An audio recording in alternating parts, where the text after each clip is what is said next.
ஒரு இடத்தில் கூட வெற்றி பெற முடியாது என்ற நிலையில் தான் போட்டியிட்ட பெரம்பூர் மற்றும் திருச்சி கிழக்கு ஆகிய 2 இடங்களிலும் வெற்றி பெற்று ஃபுல் வீடியோ பார்க்கறதுக்கு முன்னாடி நம்ம சேனல் சப்ஸ்கிரைப் பண்ணிக்கோங்க.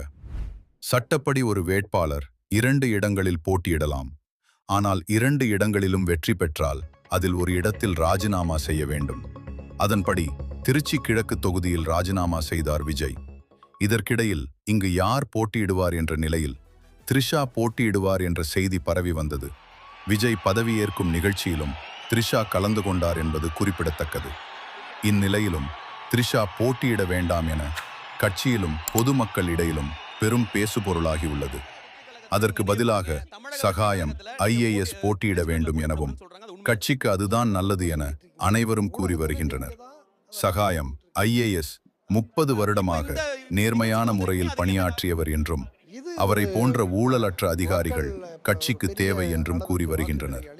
இவருக்கு மாற்றாக காஷ்மீர் சகாயராஜ் அல்லது முன்னாள் எம்எல்ஏ கேபி கிருஷ்ணன் ஆகியோர் போட்டியிடலாம் என்று கூறப்பட்டு வருகிறது. ஓகே ஃப்ரெண்ட்ஸ், நீங்க யார் வரணும்னு நினைக்கிறீங்க? கமெண்ட் பண்ணுங்க.